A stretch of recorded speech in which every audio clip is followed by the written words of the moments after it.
Jornal da Manhã.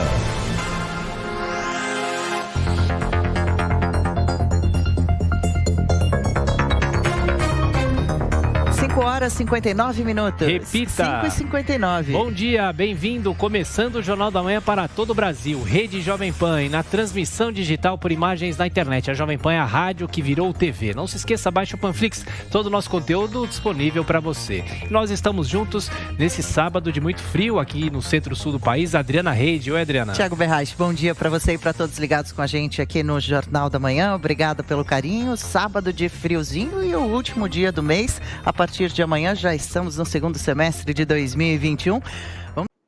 9h38. Repita. 9h38. O incêndio na Cinemateca pode ter afetado uma parte do acervo do cineasta Glauber Rocha, da Embrafilme e também do Instituto Nacional do Cinema. Sobre essa importância da documentação histórica aqui no Brasil, gentilmente nos atende agora o jornalista, crítico de cinema, Paulo Gustavo Pereira. Tudo bem, Paulo? Mais uma vez, muito bom te rever aqui nas ondas e agora nas imagens da Jovem Pan. Bem-vindo. Bom dia a vocês dois. A dupla que me anima todo dia de manhã cedo com as notícias do dia. É isso. Paulo, bem-vindo mais uma vez. Primeiro te pergunto, você também é um dos maiores colecionadores de seriados, de filmes. A memória do Brasil é pouco cultivada e qual é a culpa dos gestores públicos por causa dessas coisas de incêndios? A gente viu hoje reinaugurando o Museu da Língua Portuguesa, que também foi vítima de um incêndio. Qual que é o descaso? Qual a culpa das autoridades em relação a isso? Olha, eu gosto muito de tocar nesse assunto porque eu acho que a autoridade brasileira, o governo brasileiro, não deveria ter nenhuma responsabilidade em relação a isso, porque deveria passar para a iniciativa privada. Eu fico assim, quando falam desse tipo de incêndio, eu fico, não dá nem vontade mais de chorar, porque é tão patética essa situação, né? Aí você vê lá fora, né? Existe, por exemplo, eu que gosto muito de série de televisão, nos Estados Unidos existem pelo menos 2 ou 3 grandes museus de transmissão de televisão, que é o Museu de Broadcast de Nova York, e tem um em Los Angeles também. E aquilo é iniciativa privada, é a própria indústria que cuida daquilo. Né? O problema é que a nossa indústria cultural, ela depende do auxílio do governo. Não pode ser desse jeito. Eu sempre achei que, por exemplo, o Museu da Imagem e do Som deveria ser cuidada não pelo governo estadual ou municipal, mas por uma entidade filantrópica que administrasse isso da melhor maneira possível. Por exemplo, no Museu da Imagem e do Som, você não tem um acervo de coisas que você poderia pesquisar sobre a história da televisão. Eu, por exemplo, eu fiz questão de doar os meus 2 livros para o MIS, e na época que eu doei, eles falaram, não, nós não podemos aceitar, porque isso é uma doação. Ué, mas por que vocês não compram um livro para botar? Não, porque... Quer dizer, é uma burocracia tão insana. E outra coisa, a falta de cuidado é na parte técnica.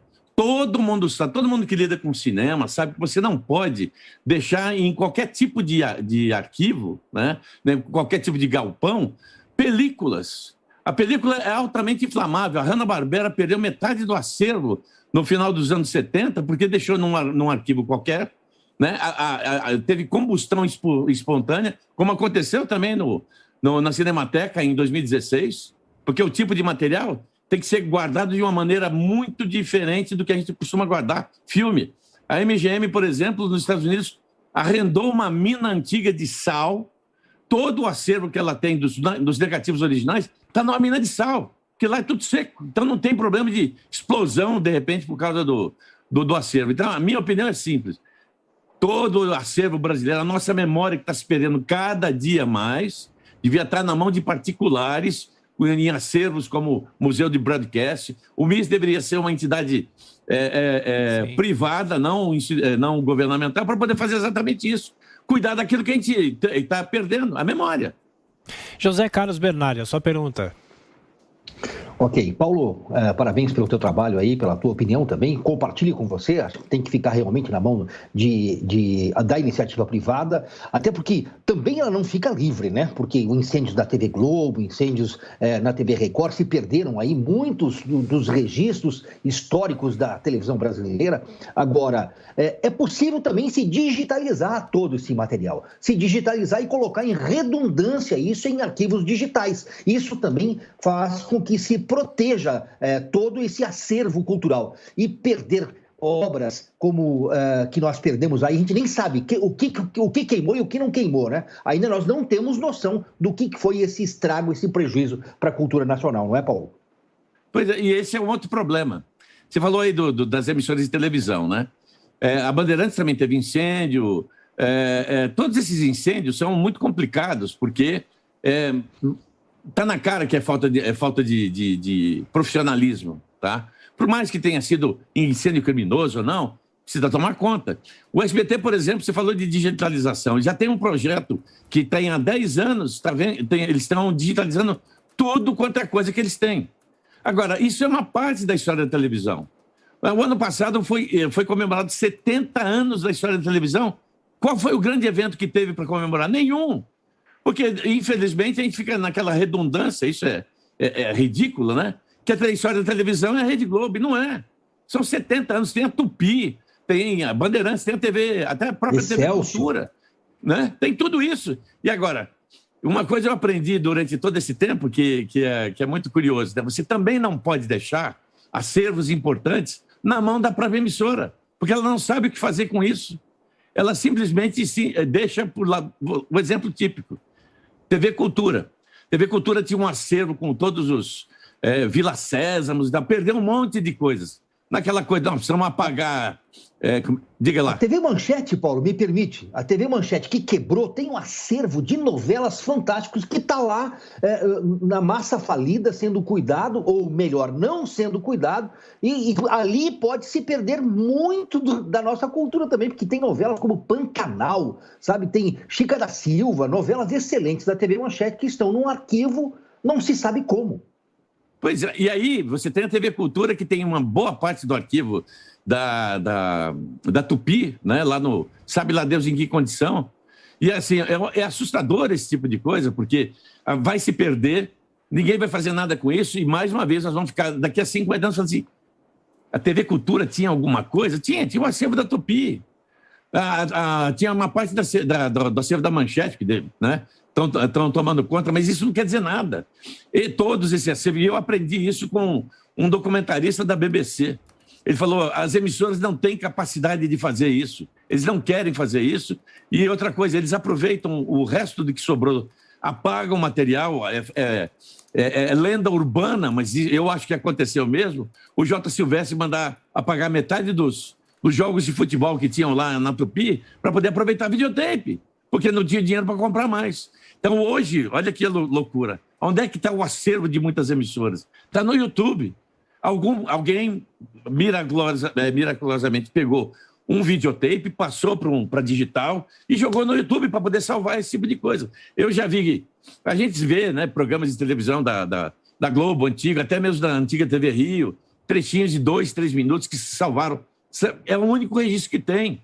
Né? É uma coisa insana que a gente vai perder exatamente por essa falta de visão. Não, o governo tem que cuidar de nada. O governo tem que dar segurança, cuidar da educação, transporte e ponto final. O resto é nós que temos que tomar conta. Eu tenho aqui, por exemplo, um acervo de, sei lá, 6, 7 mil filmes. O que vai fazer com isso? Eu já propus para vários amigos que também têm outros acervos, vamos se juntar e vamos criar um museuzinho, doar isso para uma biblioteca. Não adianta nada, né? Porque se a gente não tiver alguém que cuide, faça a manutenção, nós vamos perder toda essa história outra vez. Seria muito importante a gente aprender, né, e tomar cuidados para não acontecer de novo situação parecida como essa que a gente vive agora com a Cinemateca. Paulo, o senhor tem conhecimento sobre as perdas mais graves sofridas no incêndio de agora? Como o senhor acha que deveria estar sendo conduzida o trabalho agora de tentar salvar o que sobrou? Olha, por isso eu falo que algumas coisas só quem é da indústria saberia mexer, né? Você pega, por exemplo, o Martin Scorsese mandou restaurar a primeira cópia original do Lawrence da Arábia. A cópia que nós temos hoje é graças ao Martin Scorsese. Ele fez um filme lá, A Invenção de Hugo Cabret, para pegar, e salvou um monte de filme do Méliès, né? Da França, dos anos 30, do cinema mudo, né? Por quê? Porque ele é um cara apaixonado por cinema. Eu sou um cara apaixonado por cinema, mas eu não sou o Martin Scorsese com o dinheiro que ele tem, né? Agora, o que nós estamos vendo aí, a tristeza de tudo isso é que isso já aconteceu. Estou falando, em 2016 já aconteceu isso. E naquela época, o que foi feito? Nada, só rendeu manchete para tudo quanto é jornal, dizendo, olha, o que aconteceu, perdemos o acervo disso, o acervo daquilo, que é o que vai acabar acontecendo com o acervo de modo geral. Ô Paulo, rapidamente para a gente fechar aqui a nossa conversa, tem também uma discussão, quando houve esse incêndio da Cinemateca, muita gente falou, olha, você gosta também muito de futebol, assim como eu, o acervo do Canal 100, do Niemeyer, foi passado para a Cinemateca. Felizmente, o acervo não está na Zona Oeste aqui de São Paulo, mas está lá na Vila Mariana. E você fala também do acervo de futebol, a Cinemateca tem responsabilidade também sobre o acervo da TV Tupi. E nem tudo foi digitalizado. Uma vez eu fiz uma pesquisa lá, eles têm fita VHS ainda. Imagina o que isso já se perdeu com o tempo. Não basta só o incêndio, o tempo também é cruel com esse material, né? Eu vou dar um exemplo sobre o problema de cuidar desse material. Quando eu fui fazer um documentário sobre a pintura do Pacaembu nos anos 80, e eu lembrei que eu tinha assistido um episódio, quando era moleque, do Vigilância Rodoviária. Aí eu entrei em contato com o Ari Fernandes, que é o criador da série, e não, eu tenho aqui. Aí nós fomos buscar onde ele tinha o acervo dele. Era numa locadora de vídeo, no depósito estavam 16 latas de filme empilhadas uma atrás da outra, no meio da bagunça. Esse material, felizmente, acho que porque ficaram muito em cima da recuperação desse material, que a Cinemateca, a Sony inicialmente fez um estudo para poder recuperar, fazer a restauração das imagens originais, né? Fez um trabalho muito bom, só que esse acabou um trabalho deixado de lado por questões da família do Ari Fernandes, depois que ele faleceu. E aí, muito tempo depois, teve um pessoal que acabou pegando esse material e lançando em DVD. Mas o lançamento secreto, você não encontra isso para comprar em lugar nenhum. Então, assim, quando você tem um material, e você imagina a quantidade de gols memoráveis do Canal 100, né? Que você poderia fazer uma coletânea, fazer uma exibição no cinema, ou então num canal desses por assinatura, num canal do YouTube. Nós vamos perder isso por incompetência nossa, de não cobrar de quem tem que fazer as coisas direito. Ou seja, governo, você faz o seguinte, só cria a estrutura, deixa a administração pela iniciativa privada. Né? Pega tudo que é da Cinemateca, Museu da Imagem e do Som e transforma isso em serviço de utilidade pública.